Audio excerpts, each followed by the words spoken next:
अस्सलाम वालेकुम students, today I am going to discuss the topic that is physical properties of alkynes. तो students, सबसे पहले तो आपको पता होना चाहिए कि जो अल्काइंस है वो कार्बन टू कार्बन के अंदर क्या होता है, ट्रिपल बॉन्ड मौजूद होता है।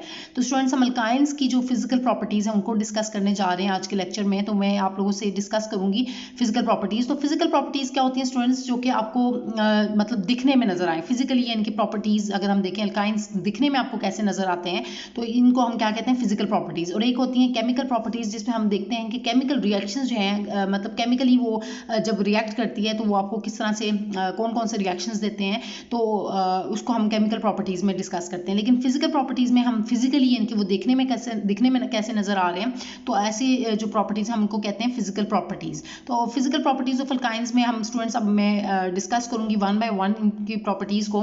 तो फर्स्ट प्रॉपर्टी आप देख रहे हैं कि क्या है, कलरलेस एंड ओडोरलेस नेचर। तो स्टूडेंट्स, क्या होते हैं आपके पास जो अल्काइंस होते हैं, तो ये क्या होते हैं, इनके अंदर ये कलरलेस होते हैं। तो ये फर्स्ट इनकी नेचर क्या है कि कलरलेस नेचर है और ओडोरलेस है। ठीक है, कलरलेस होते हैं, इनका कोई कलर नहीं होता है। ओडोरलेस होते हैं, ओडोरलेस का मतलब क्या है कि कोई महक नहीं होती। ओडोर मतलब कोई महक नहीं होती, तो ओडोरलेस है ये। ठीक है, एक्सेप्ट एसिटाइलिन, सवाई एसिटाइलिन की। एसिटाइलिन जो आपका फर्स्ट मेंबर है अल्काइन सीरीज में, दैट इज C2H2।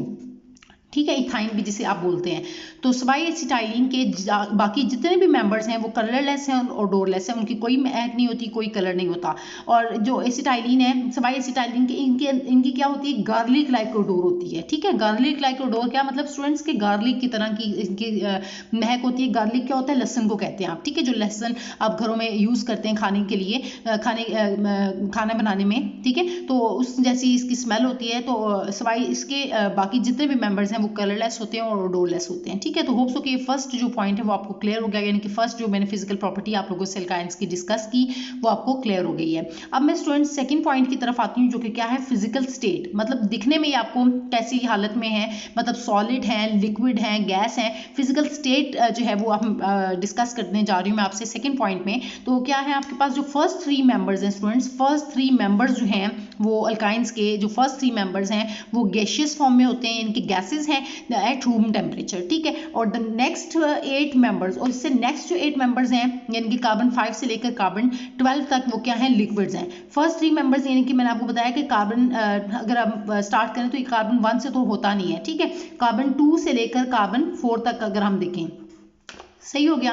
तो ये क्या है, गैसेज हैं, वो रूम टेम्परेचर पे। और इससे नेक्स्ट 8 मेंबर्स जो हैं इनके कार्बन 5 से लेकर कार्बन 12 तक जो हैं वो लिक्विड्स की फॉर्म में होते हैं। और इससे नेक्स्ट जो मेंबर्स हैं स्टूडेंट्स वो क्या है, हायर मेंबर्स जो हैं वो सॉलिड्स हैं। ठीक है, हायर मेंबर्स जो हैं वो सॉलिड्स हैं। तो आपने देखा कि ये तीनों फिजिकल स्टेट्स में जो है ये पाए जा रहे हैं अल्काइंस। तो पहले जो 3 मेंबर्स हैं वो गैशियस फॉर्म में, इनके गैसेज हैं। उससे नेक्स्ट जो मेंबर्स हैं 8 मेंबर्स वो लिक्विड्स की फॉर्म में हैं। और उससे नेक्स्ट हायर मेंबर्स जो हैं वो क्या है, सॉलिड्स की फॉर्म में है। ठीक है, तो तीनों फिजिकल स्टेट्स में ये जो है ये आपको अल्काइंस दिखने में नजर आएंगे। ठीक है, इसके बाद यहाँ पर इसको शॉर्टकट वे में मैंने इस तरह से लिख दिया है कि कार्बन 2, 3 एंड 4 यानी कि ये जो फर्स्ट 3 मेंबर्स हैं जिनमें आपके पास इथाइन, प्रोपाइन एंड ब्यूटाइन, ये तीनों जो हैं ये गैसेज हैं। ठीक है, इनके फॉर्मूलाज भी साथ साथ मेंशन कर दिए मैंने। C2H2 इथाइन का फॉर्मूला है, प्रोपाइन के लिए C3H4 हम फॉर्मूला यूज करते हैं, ब्यूटाइन का C4H6 है। ठीक है, ये सब के सब क्या है, फर्स्ट 3 मेंबर्स जो हैं वो गैसेज हैं। इससे नेक्स्ट जो कार्बन 5 से लेकर कार्बन 12 तक जो है ये आपके लिक्विड्स हैं। और कार्बन 13 से ऑनवर्ड जो है स्टूडेंट्स ये सॉलिड्स हैं।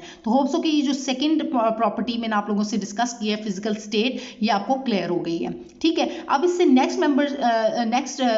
थर्ड प्रॉपर्टी की तरफ आते हैं। तो स्टूडेंट्स, थर्ड क्या प्रॉपर्टी है इनकी, फिजिकल कॉन्स्टेंट्स। फिजिकल कॉन्स्टेंट्स में आपके पास मेल्टिंग पॉइंट आ जाता है, बॉइलिंग पॉइंट्स आ जाते हैं, इसके अलावा डेंसिटीज आ जाती हैं। तो ये सब के सब जो है स्टूडेंट्स ये क्या है, फिजिकल कॉन्स्टेंट्स हैं। क्या क्या है physical constants, melting points, boiling points and densities. तो अगर हम इन तीनों की बात करें, इन तीनों फिजिकल कांस्टेंट्स की बात करें, तो स्टूडेंट्स ये क्या करते हैं, ये तीनों फिजिकल कांस्टेंट्स इंक्रीज करते हैं gradually with the increase in molecular mass. मतलब डाउन द ग्रुप कह रही हूँ कि मतलब सीरीज में जब नीचे आते जाते हैं, इनके हायर मेंबर की तरफ जाते रहते हैं, तो क्या होता है कि इनका मॉलिक्यूलर मास जो है वो बढ़ता जाता है। और मॉलिक्यूलर मास बढ़ने की वजह से इनके अंदर ये जो तीनों इनकी जो प्रॉपर्टीज हैं, फिजिकल प्रॉपर्टीज, इनके मेल्टिंग पॉइंट हो गया, बॉइलिंग पॉइंट्स हो गए, इनके डेंसिटी वगैरह हो गई, ये सब के सब इंक्रीज करने लग जाती है। ठीक है, सो इनका डायरेक्ट रिलेशनशिप है मॉलिक्यूलर मास से। ठीक है, तो ये तीनों जब मॉलिक्यूलर मास इनका बढ़ेगा तो क्या होगा कि मेल्टिंग पॉइंट, बॉइलिंग पॉइंट्स और डेंसिटीज बढ़ जाएंगी। कैसे कि मैं एक एग्जांपल लेती हूँ, लेट्स सपोज कि हमारे पास जो है वो मेंबर इथाइन है, फर्स्ट मेंबर, और नीचे है प्रोपाइन है, और फिर नीचे ब्यूटाइन है। तो आप देखेंगे नीचे आते जा रहे हैं तो इनका मॉलिक्यूलर मास जो है वो बढ़ता जा रहा है। सबसे कम किसका है, इथाइन का, प्रोपाइन का उससे बड़ा है, ज़्यादा मॉलिक्यूलर मास है, और उससे ज़्यादा मॉलिक्यूलर मास किसका है, ब्यूटाइन का है। ठीक है, तो मॉलिक्यूलर मास इनका बढ़ता जा रहा है। तो आप देखेंगे कि इनके अंदर जो इनका मेल्टिंग पॉइंट है, इनका बॉइलिंग पॉइंट है, और इनका जो डेंसिटीज़ हैं वो भी क्या होती जा रही हैं, बढ़ती जा रही हैं। ठीक है, तो यही बात मैं आप लोगों से डिस्कस कर रही थी थर्ड पॉइंट पे। तो होप्स हो कि ये आपको फर्स्ट 3 पॉइंट्स हैं, यानी कि colourless nature, colourless and odourless nature, physical states जो हैं, और उसके अलावा जो physical constants, melting points, boiling points and densities, ये तीनों क्लियर हो गई हैं। तो अब स्टूडेंट्स इससे नेक्स्ट पॉइंट जो है मैं आप लोगों से डिस्कस करने जा रही हूँ, जो कि फोर्थ पॉइंट हमारा है, यानी कि फोर्थ फिजिकल प्रॉपर्टी क्या है, नॉन पोलर नेचर।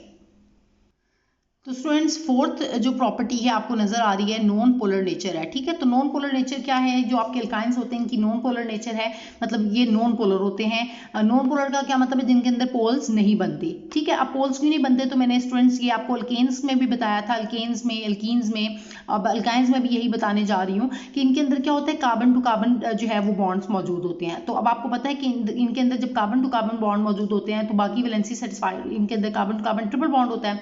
तो अब क्या होता है कि वही बात होगी, कार्बन टू कार्बन बॉन्ड तो मौजूद है, तो अब क्या होगा कि इनके अंदर इलेक्ट्रोनेगेटिविटी डिफरेंस जो है वो मौजूद नहीं होता। जब इलेक्ट्रोनेगेटिविटी डिफरेंस नहीं होता तो क्या होता है स्टूडेंट्स के इसके अंदर जो है वो पोल्स क्रिएट नहीं होते। ठीक है, इलेक्ट्रोनेगेटिविटी डिफरेंस होता है तो तब पोल्स क्रिएट होते हैं ना, तो यहाँ पर इलेक्ट्रोनेगेटिविटी डिफरेंस जो है वो नहीं होता, तो इसी वजह से जो कार्बन टू कार्बन बॉन्ड होने की वजह से इनके ये क्या हो जाते हैं, नॉन पोलर हो जाते हैं। ठीक है, पोल्स क्रिएट नहीं होते और ये नॉन पोलर हो जाते हैं, तो इसीलिए ये डिजॉल्व होते हैं readily in non polar solvents. कौन से सॉल्वेंट्स में डिजॉल्व होते हैं, नॉन पोलर सॉल्वेंट्स में डिजॉल्व होते हैं, लाइक एथर में, बेंजीन में, कार्बन टेट्राक्लोराइड वगैरह में। ठीक है, क्योंकि ये सब के सब नॉन पोलर सॉल्वेंट्स है तो उसमें डिजॉल्व होते हैं। लेकिन अगर हम यहाँ पर बात करेंगे वाटर की, तो ये वाटर में डिजॉल्व नहीं होंगे। और वो क्यों डिजॉल्व नहीं होंगे वाटर में, क्योंकि मैंने आपको बताया है कि वाटर जो होता है वो क्या है, पोलर होता है। वाटर जो हमेशा ये बात याद रखनी है स्टूडेंट्स की, पोलर, वाटर क्या होता है आपका, वाटर पोलर होता है। ठीक है, पोलर सॉल्वेंट है। तो अब क्या होता है कि वाटर पोलर है और ये नॉन पोलर है, तो इसी वजह से वाटर में सॉल्युबल नहीं होते, ये इनसॉल्युबल होते हैं वाटर में। ठीक है,